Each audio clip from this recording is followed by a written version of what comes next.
Como todos los viernes, las 10 en 10. Las 10 noticias más importantes de la semana en 10 minutos. 1. Las repúblicas mueren lentamente y desde adentro. 2. El dinero grande huye de la incertidumbre, de la inseguridad y de la violencia. 3. Los dos caminos de Claudia en materia económica. 4. El microscopio de Factor Kaiser. La violencia en Sinaloa. 5. El líder de la semana, Ernesto Zedillo. 6. La peor mentira de la semana. La CDMX es segura, dice Batres. INEGI dice que no. 7. El perroso de la semana. López culpa a los gringos de violencia en Sinaloa. 8. El dato duro de la semana. 92% de los delitos no se investigan, dice el INEGI. 9. La militarización, la gran farsa del nacionalpopulismo obradorista. Y 10. ¿Qué dicen los estoicos? Acompáñame a ver las 10 en 10.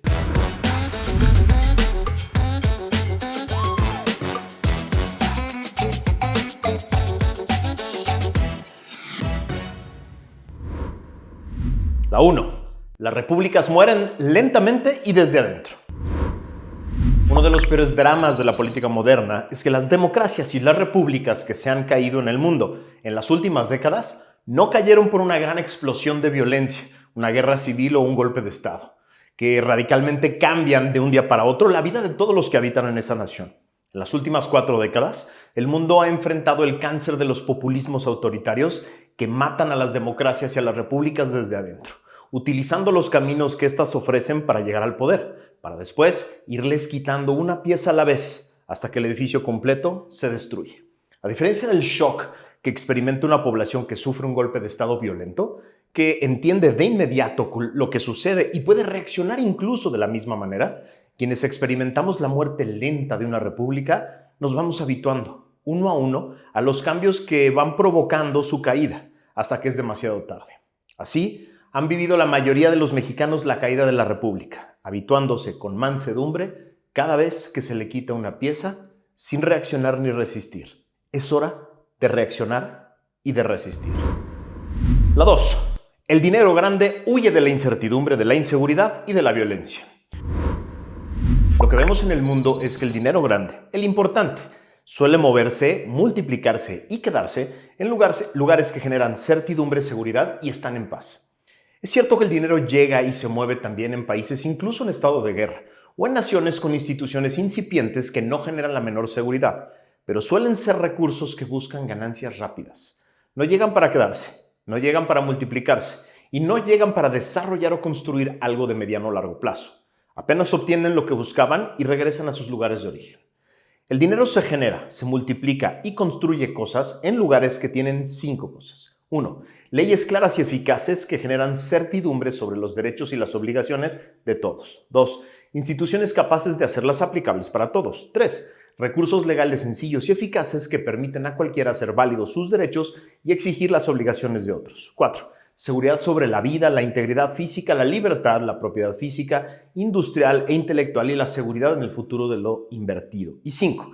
Recursos legales eficaces para protegerse de cualquier intento de abuso de poder de cualquier autoridad. Estas 5 cosas se pueden resumir en certidumbre, seguridad y paz. López le está dejando a Claudia un país lleno de incertidumbre, plagado de inseguridad y sumido en la peor violencia en décadas. ¿Qué va a hacer Claudia? Esa es la gran pregunta. La 3. Los dos caminos de Claudia en materia económica. Claudia tiene 2 opciones y solo 2. 1. Mantener el camino que le impuso su jefe, que es no tocar la fallida estrategia de seguridad, mantener absoluta impunidad al crimen organizado, dejar en absoluta impunidad a quienes cometieron cientos de actos de corrupción en el obradorato, destruir al Poder Judicial y destruir a los órganos autónomos. Ese camino le puede dar algo de paz con el frágil ego de su jefe, pero destruye por completo los 3 elementos de los que ya platicamos: certidumbre, seguridad y paz. Segundo camino: cumplir con las promesas que le ha hecho en privado a empresarios e inversionistas de generar condiciones de certidumbre, seguridad y paz, mandando a la congeladora la reforma al Poder Judicial y la destrucción a los órganos autónomos, acabando con el reino de la impunidad del que goza el crimen organizado y los funcionarios corruptos del obradorato y cambiando toda la estrategia de seguridad. Son los únicos 2 caminos que yo veo. No puede pretender mantener la paz con el ego frágil de su jefe y al mismo tiempo convencer a los dueños del dinero de que habrá certeza, seguridad y paz. Tiene que escoger. Te confieso que yo, hoy, no veo elementos para el segundo camino. Todo lo que ha hecho, dicho y dejado de hacer Claudia en los últimos 2 meses Me convencen a mí de que está dispuesta a sacrificar todo su gobierno con tal de no molestar al ego frágil de su jefe. Nunca, de verdad, nunca había querido más estar completamente equivocado.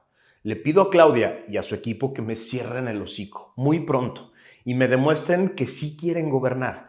Y no solo fue colocada como vocera del verdadero poder y encargada de calentar la silla mientras llega el junior de su jefe. Ciérrenme el hocico. Háganme quedar mal con mis percepciones. De verdad, se los pido. La 4. El microscopio de factor Kaiser. La violencia en Sinaloa. Exageran los medios, dice el gobernador de Sinaloa. Está peor Guanajuato, dice López. Ambos en referencia a la espiral de violencia que vive Sinaloa desde hace 10 días. El microscopio de factor Kaiser es el instrumento que utilizamos para acercarnos hasta el centro de un problema nacional importante y así no quedarnos en la superficie del discurso político. Para este microscopio nos basamos en una nota del portal Animal Político que describe cómo en los últimos 10 días Sinaloa ha registrado 51 asesinatos, 64 desapariciones forzadas, al menos 30 enfrentamientos y ataques, bloqueos, balaceras y el desplazamiento de personas por una guerra entre dos grupos criminales. Han asesinado a hombres y mujeres de manera brutal. Por lo menos 3 personas han sido decapitadas. Se ha dejado mensajes en cuerpos. Se les ha abandonado en carreteras y calles dentro de las ciudades. Se les ha masacrado. Les han dado tiros de gracia y han dejado a otros con los rastros de desfiguros por golpes. Han ocurrido bloqueos de calles y carreteras, se han arrojado ponchallantas, se han tomado pueblos enteros como rehenes, se han incendiado casas y atacado otras a balazos. Es violencia que inició porque hay 2 grupos criminales en una pugna que ha dejado a la población en medio. Luis Crescencio Sandoval González, secretario de la Defensa Nacional, ha descrito que esto es una confrontación entre las facciones del Cártel del Pacífico, los Chapitos y los Mayos, que inició después de la detención de Ismael El Mayo Zambada, el 25 de julio del 24.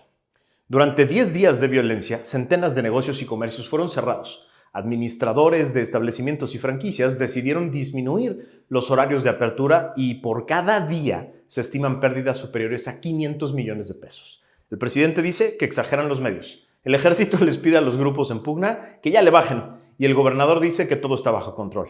El microscopio de factor Kaiser nos dice que nada está bajo control y que esto parece apenas comenzar. La 5. El líder de la semana, Ernesto Zedillo. Sí, Ernesto Zedillo. Tiene que venir a México un expresidente priista para enseñarle a todo mundo cómo se le dice a la aberración de reforma que aprobó el nacional populismo obradorista. En la sesión inaugural de la conferencia anual de la International Bar Association, el expresidente Zedillo dijo, cito algunos párrafos, pienso que suspender de manera excepcional mi regla de autocensura en este foro se justifica por una razón muy triste. Nuestro Congreso Federal acaba de aprobar y ha sido ratificada por mayoría de legislaturas estatales un conjunto de reformas constitucionales que destruirán al Poder Judicial y con ello enterrarán la democracia mexicana y lo que quede de su frágil Estado de Derecho. A estas alturas, no cabe duda de que el objetivo último de este gobierno es eliminar al INE como entidad independiente, imparcial y profesional con capacidad y autoridad suficientes para organizar elecciones verdaderamente libres y justas. Esta afirmación no es superficial. Este propósito avieso fue explícito en los proyectos de ley enviado por el Ejecutivo al Congreso. Sigo la cita. Lamentablemente, los graves daños a la imparcialidad de las instituciones electorales, tanto del INE como del Tribunal Electoral, no tuvieron que esperar a ese cambio constitucional. La oportunidad para minar su independencia se presentó con nombramientos hechos para llenar vacantes dejadas por la conclusión del mandato de consejeros y magistrados. Se nombró a personas que carecen de imparcialidad indispensable para aplicar la ley. Sigo cita.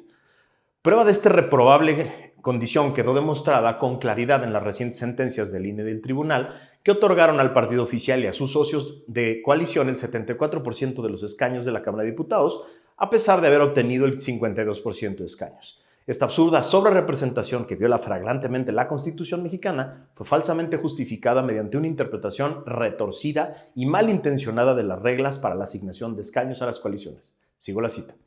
La frustración del presidente al no contar con una corte sumisa ha evolucionado hasta transformarse en una venganza brutal, la destrucción de la independencia e integridad del Poder Judicial para que esté al servicio de la fuerza política en el poder. Contrariamente a lo que se afirmó, la propuesta del presidente no tiene nada que mejore la capacidad del Estado para procurar e impartir justicia. No sirve porque esta reforma no cumple con lo que debe existir en toda democracia, igualdad ante la ley, protección de derechos e imparcialidad, acceso a la justicia, capacidad de respuesta, transparencia, debido proceso y proporcionalidad. Su intención es simplemente arrasar con el Poder Judicial como entidad independiente y profesional y transformarlo en un servidor de quienes detentan y concentran el poder político. Cierro la cita. Así se dicen las cosas, carajo, así se explica lo evidente, sin esconderse en generalidades ni frases comunes que no molesten al poder. ¿Qué falta nos hacen? Más líderes como este, carajo. La 6. La peor mentira de la semana. La CDMX es segura, dice Batres. INEGI dice que no. Esta semana fue el informe de gobierno de Martí Leche con Caca Batres, que en realidad solo ha calentado la silla que le dejó Claudia. Con todo el cinismo que los caracteriza, presumió en vivo y en espectaculares por toda la ciudad que hubo, cito, un combate histórico a la delincuencia. Esto es una burda mentira, la peor de la semana. Para mala fortuna de Martí y de Claudia, esta semana el INEGI presentó la ENVIPE, que es la Encuesta Nacional de Victimización y Percepción sobre la Seguridad Pública en el país. ¿Y cuál creen que es la entidad con la mayor tasa de delitos de todo el país? La Ciudad de México. Según la ENVIPE, la Ciudad de México, el Estado de México y Aguascalientes fueron las entidades que reportaron las tasas más altas de delitos por cada 100,000 habitantes durante el 2023 de todo el país, que se elevó un 15.9%, alcanzando 33,267 personas, mientras que la tasa de delitos por víctima aumentó 1.4%, incremento respecto al año anterior. A eso agrega usted que la Ciudad de México es la tercera entidad con mayor victimización, solo detrás de Edomex y Aguascalientes, y el 76% de la población de los chilangos dicen sentirse inseguros. Mentir siempre, mentir de todo, mentir a pesar de la evidencia. Ese es el obradorato. La 7. El perro oso de la semana. López culpa a los gringos de la violencia en Sinaloa. El trofeo del perro oso de la semana se lo vamos a dar al señor López, que responsabilizó a Estados Unidos de la violencia en Sinaloa. Hágame usted el chingado favor. En su infame mañanera del 19 de septiembre, una reportera casualmente le preguntó: «Presidente, ¿Estados Unidos es de alguna manera corresponsable de la violencia que hay en Sinaloa?» «Sí, claro que sí, por haber llevado a cabo ese operativo en donde se detuvo al Mayo Zambada», dijo el presidente. «Nada más que ellos vayan internalizando de que no se puede actuar así, sin tomar en cuenta al gobierno de México. O sea, no puede haber una relación de cooperación cuando se toman medidas unilaterales. No puede aceptarse eso», puntualizó. Es decir, el gobierno de Estados Unidos le hace la chamba al gobierno de México y López los acusa de provocar la violencia que él dice que no existe porque hay más en Guanajuato. Qué perroso de declaración y qué perroso de aquellos que aún le aplauden estas cosas. La 8. El dato duro de la semana. 92.9% de los delitos no se investigan, dice el INEGI. El dato duro, muy duro de la semana de Factor Kaiser, nos los da el INEGI a través del ENVIPE, que confirma una realidad trágica. El 92.9% de los delitos ni siquiera se investigan. Es decir, el número de delitos cometidos se estimó en 31.3 millones de delitos solo en 2023. Sí, se cometen 31 millones de delitos al año en el país que López dice que está muy seguro. De esos 31 millones de delitos, solo el 10.4 fue denunciado por las víctimas al Ministerio Público, y este solo abrió el 61% de los casos como carpetas. Es decir, de cada 100 delitos que se cometen en el país, solo 7 llegan a ser investigados por una fiscalía.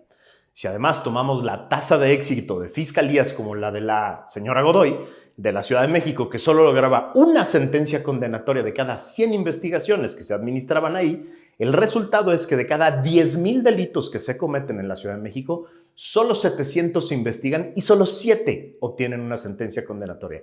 7 delitos de cada 10,000 que se cometen obtienen una sentencia condenatoria. Ese es el gran dato de la semana. Sí, y ese es el gran fracaso de la política de inseguridad del obradorato. La 9. La militarización, la gran farsa del nacionalpopulismo obradorista. Adscribir a la Guardia Nacional a la Sedena no es militarización, porque la presidenta es un civil, dice Claudia, renunciando a cualquier parámetro normal de ridículo y de lógica. Como todos sabíamos que sucedería, el nacionalpopulismo obradorista está por constitucionalizar la militarización completa de la seguridad pública. Sí, esos que se dicen de izquierda, esos que se tiraban al suelo en las calles hace unos años y gritaban arengas contra el ejército al que le decían asesino, la señora que se dice hija del 68, consuman la gran traición a una de las causas que los llevaron al poder. Esto con el grotesco silencio cómplice de todos aquellos que celebraban la llegada de López al poder justo para acabar con la militarización. Son tiempos oscuros de traiciones, de traicioneros y de sometidos. La 10. ¿Qué dicen los estoicos? Concéntrate en eso que tienes hoy. Decía Marco Aurelio en sus meditaciones, cito, no pienses tanto en aquello que no tienes, sino en lo que tienes. Escoge las mejores cosas que tienes y después piensa, ¿qué tan ansiosamente las buscarías si no las tuvieras? Cierro la cita. ¿Cuánto tiempo y energía se nos va al día deseando aquello que hoy no está al alcance? ¿Cuánta atención se desvía del momento presente al aspirar a tener eso que hoy no tienes? Construir una meta con aquello que hoy tienes, trabajar y buscar alcanzar la compasión, es muy diferente a pasar el día completo soñando con aquello que hoy no tienes y solo deseas. Caminar hacia los sueños, construyendo y sirviendo, sonriendo y aprendiendo, un día a la vez, parece mucho más sensato que esperar tener una vida plena y feliz solo hasta el momento en que lo tengas todo. Si hoy no ves que tienes todo lo que necesitas para servir y vivir plenamente, ¿por qué sentirías plenitud el día que cumplas con la lista que te impusiste hoy? Ese día solo podrás aspirar a tener más y mejor. Quizá ese día es hoy. Pregunta, ¿qué es lo mejor que tienes hoy? El principio es servir para vivir con lo que soy. El reverso es poseer sin vivir.